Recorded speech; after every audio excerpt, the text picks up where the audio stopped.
Depuis des siècles, l'histoire d'Adam et Ève est considérée comme l'un des récits fondateurs de la tradition biblique. Cependant, et si notre compréhension de cette histoire était complètement erronée? Plongeons ensemble dans les secrets mythologiques qui ont façonné ce récit légendaire. Au cours des 150 dernières années, des découvertes archéologiques ont bouleversé notre perception des récits bibliques et de la culture des anciens Israélites. Des fragments d'écrits anciens, des tablettes d'argile mésopotamiennes et d'autres artefacts ont révélé que certaines histoires, considérées comme fondamentales dans la Bible, telles que la création du monde et le déluge, sont en réalité influencées par des mythes plus anciens. Ces récits proviennent principalement de Mésopotamie, de la région de Sumer, ainsi que des cultures cananéennes voisines.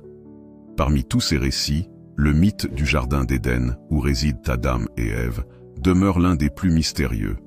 Son origine est plus difficile à retracer que d'autres récits bibliques, mais en explorant l'histoire des civilisations anciennes, notamment en Mésopotamie, des parallèles fascinants émergent. L'influence des récits mésopotamiens. Le Jardin d'Éden, tel qu'il est décrit dans la Genèse, semble s'inspirer de plusieurs récits mésopotamiens. L'un des plus frappants est celui de Dilmun, une région que les historiens situent dans l'actuel Bahreïn. Dans ce mythe sumérien, un lieu stérile devient fertile grâce à l'intervention divine, rappelant la manière dont Yahvé, dans la Genèse, arrose et plante le Jardin d'Éden pour en faire un paradis terrestre. Dans la version sumérienne, les dieux Enki et Ninhursag transforment la terre de Dilmun. Ce récit partage de nombreuses similarités avec l'Éden biblique, notamment l'idée d'une terre paradisiaque façonnée par des forces divines. Les récits mésopotamiens du déluge, tels que celui de Ziusudra ou l'épopée de Gilgamesh, présentent également des similitudes frappantes avec l'histoire de Noé dans la Bible. Ces récits soulignent l'idée d'un lieu sacré, abordant des thèmes de mortalité et d'immortalité, des notions centrales dans l'histoire d'Adam et Ève. La notion d'immortalité est cruciale dans les récits des jardins sacrés. Dans la Genèse, Adam et Ève sont chassés du jardin pour éviter qu'ils ne mangent de l'arbre de vie et deviennent immortels. Ce thème résonne dans l'épopée de Gilgamesh, où le héros cherche l'immortalité dans des jardins lointains, mais échoue finalement. Un des aspects les plus intrigants de l'Éden est qu'il est décrit dans la Bible comme étant situé sur une montagne. Dans la Genèse, 4 fleuves, le Pichon, le Gihon, le Tigre et l'Euphrate, prennent leur source dans le Jardin d'Éden. Cette description est typique des récits anciens de jardins divins situés sur des montagnes. Les cultures mésopotamiennes et cananéennes avaient une vision similaire des jardins divins, croyant que les dieux résidaient sur des montagnes entourées de jardins luxuriants, d'où coulaient des rivières sacrées. C'est dans ces lieux élevés, près des sources d'eau, que les dieux régnaient sur la terre et les hommes. L'exploration de ces mythes mésopotamiens et cananéens révèle une histoire de transmission culturelle complexe. Les idées de paradis terrestre, de jardin divin, de chute de l'humanité et de quête d'immortalité ne sont pas propres aux Hébreux. Ces thèmes étaient déjà bien ancrés dans les mythes de leurs voisins avant même que la Bible ne soit écrite. Les récits mésopotamiens et sumériens semblent avoir influencé de manière significative la conception biblique de l'Éden. Des concepts tels que les arbres de vie, la fertilité divine, la création des premiers humains à partir de la terre et l'importance des jardins sacrés ont été adaptés par les auteurs bibliques, mais leur origine est clairement plus ancienne. Les auteurs de la Bible n'ont pas simplement copié des récits antérieurs, ils les ont intégrés dans une vision théologique unique. Alors que les dieux mésopotamiens étaient souvent capricieux et distants, Yahvé, le Dieu de la Bible, est présenté comme étant personnellement impliqué dans la création de l'Éden. Il plante des arbres et façonne Adam à partir de la poussière du sol. Cette personnalisation du mythe est ce qui rend le récit biblique si distinctif, bien que les traces d'influence anciennes persistent. Il est fascinant de voir comment un mythe vieux de milliers d'années a évolué et a été réinterprété au fil du temps. L'idée de l'arbre de vie dans le Jardin d'Éden n'est pas unique au récit biblique. Les arbres sacrés occupent une place importante dans l'art et les mythes de nombreuses civilisations antiques, notamment en Mésopotamie et en Canaan. Dans ces cultures, les arbres sacrés symbolisaient la vie, la fertilité et souvent l'immortalité. Ils étaient également étroitement associés aux dieux et souvent gardés par des êtres mythologiques.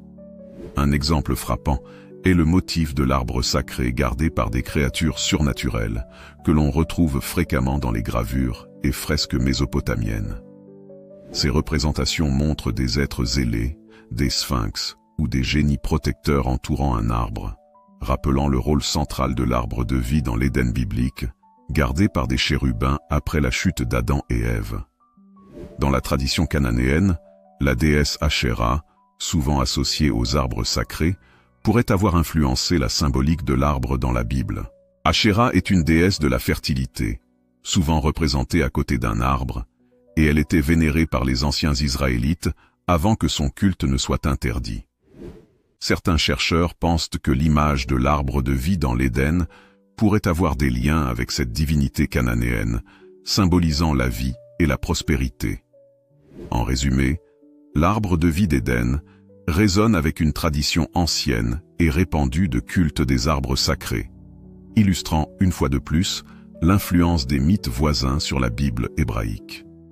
Un des éléments les plus mémorables du récit d'Adam et Ève est la présence du serpent, une créature rusée qui trompe Ève pour qu'elle mange le fruit défendu.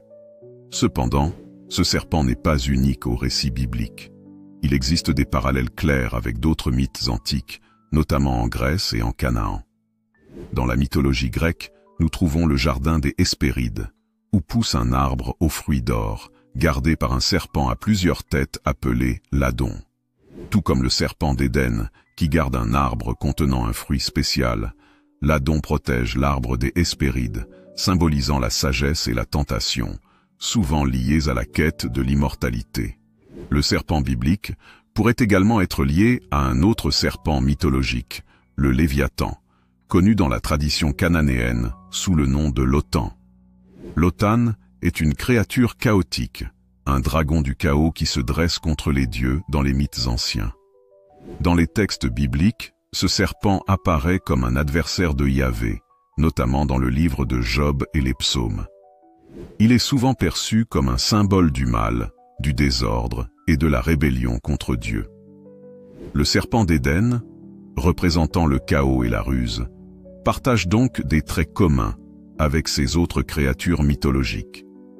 Sa présence dans le récit de la chute d'Adam et Ève reflète la lutte plus large entre l'ordre divin et le chaos, un thème commun dans les récits des peuples du Proche-Orient ancien.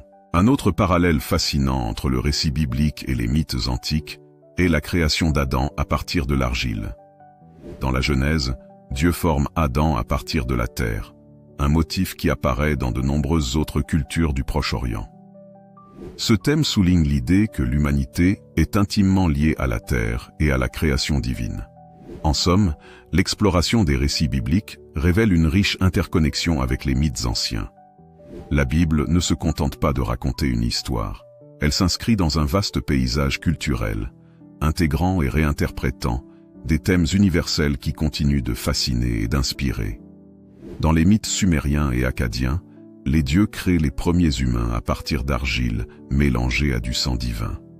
L'un des récits les plus célèbres est celui de la déesse Ninurta, qui façonne l'humanité en modelant des figures d'argile pour donner vie à une nouvelle génération d'êtres humains.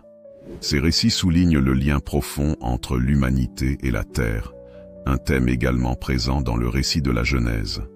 En hébreu, le mot Adam signifie littéralement terre ou sol, mettant en avant l'origine terrestre de l'humanité.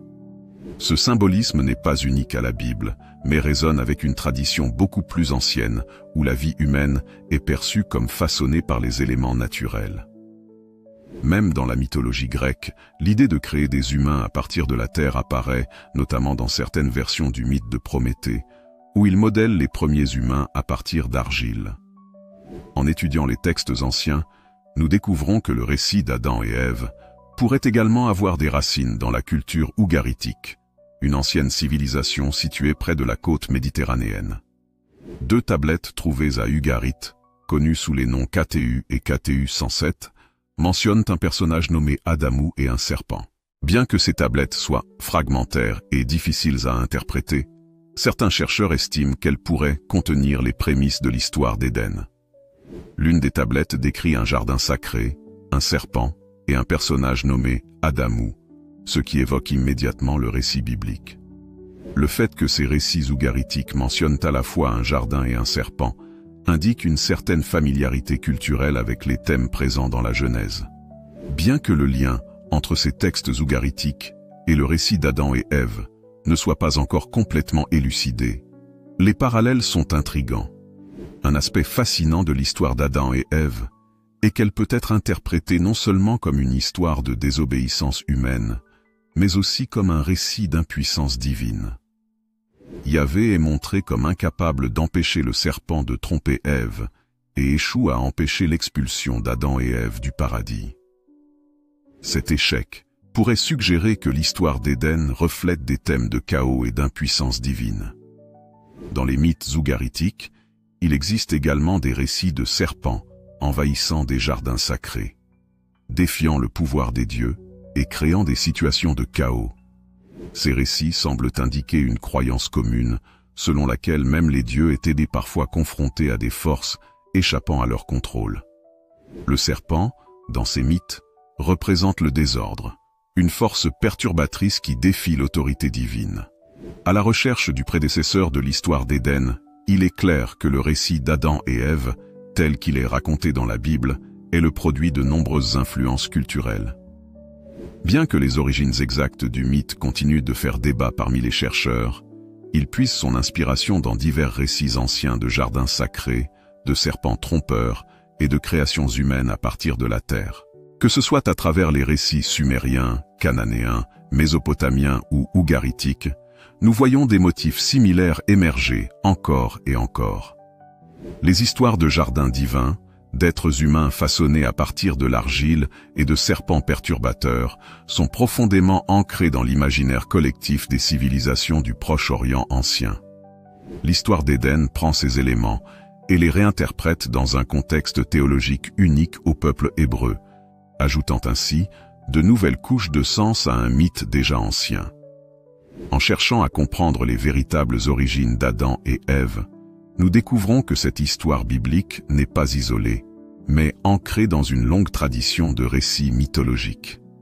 Elle représente un exemple de la manière dont les civilisations anciennes ont transmis, adapté et réinterprété leurs mythes fondateurs.